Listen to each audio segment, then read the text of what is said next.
English shorthand dictation number 355. Start. Sir, it is sometime nearly 3 months since I had the opportunity of speaking in this house at length on the provisions of this bill, as it was originally presented to the Lok Sabha. Honorable members may recall the general discussion on the floor of this House and the appraisal which was given to the bill. During the period that the bill has been before the Parliament, it has been subjected to a wide variety of comments by individuals and institutions representing various shades of opinion. These have all been taken into consideration, and after due deliberations, certain amendments were proposed by the government. These have been considered and incorporated in the bill as passed by the Lok Sabha. Honorable members are undoubtedly aware of the various provisions of the bill as originally introduced. The provisions were explained briefly in the explanatory memorandum issued by my ministry and circulated to honorable members. A further note explaining the various taxation proposals in greater detail was also subsequently circulated. I will not therefore weary the House by going into these provisions again and shall therefore dwell chiefly on the salient features of the amendments that were incorporated in the bill during its passage in the Lok Sabha. Sir, so far as personal taxation is concerned, the main emphasis of the critics has been against the lowering of the exemption limit on personal income tax and the reduction of the income tax burden on the higher slabs of income. On these points, I have been at pains to explain the objectives of our taxation policy.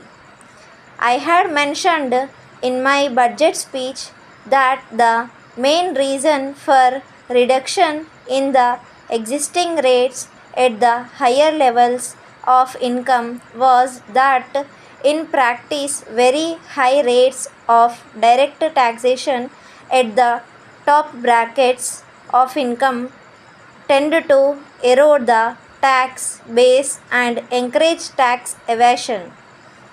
It is no doubt true that the maximum rate of income tax and super tax applicable to the top brackets of income is proposed to be reduced from about 92% to a little less than 77% for earned income and 84% for unearned incomes.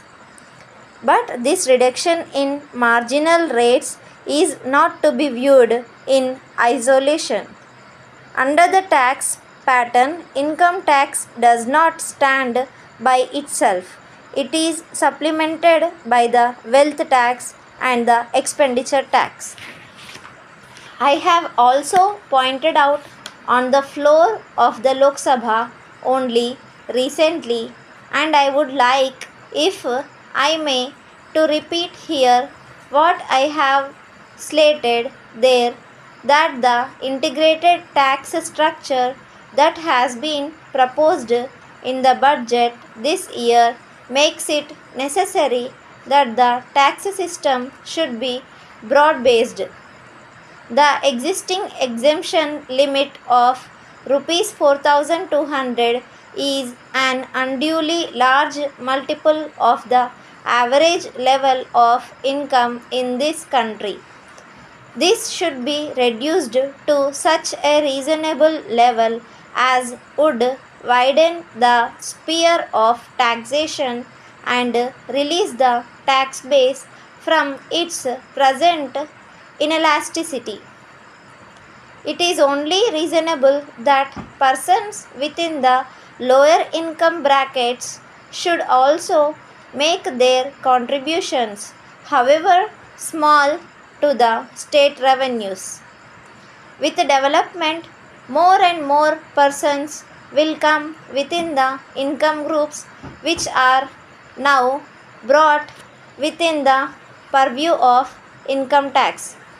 Furthermore, with the income tax net cast wider, it will facilitate checking of tax evasion in the immediately higher brackets, which is a very important consideration so far as the lowering of the limits is concerned.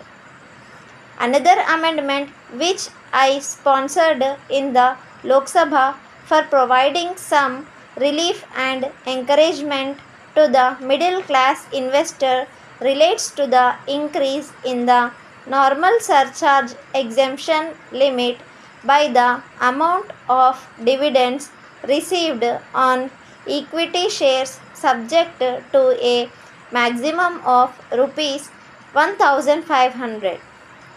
Sir, this has been brought in largely because of a complaint that has been made that the tax on companies would unduly affect, which I do not think it would. Nevertheless, the opinion is that it would unduly affect the position of the small investor in equity shares. Relief is sought to be given to him this way that the cumulative effect would mean much greater relief than as if we made a refund of 0.5% to him of the company's tax collected. By another of my amendments to the bill, the additional surcharge of 15% on unearned income has been separated from the other two surcharges in order to put it beyond doubt that the proceeds from the former, viz. The surcharge on unearned income, will form part of the divisible pool in which the states are to participate. This was the original intention, and it was felt that the divisible pool would not be affected. But certain queries were raised by the chief ministers of various states, and the law ministry felt that the position was somewhat nebulous, and so we thought we would make the position clear. There is another important amendment which I would like to mention.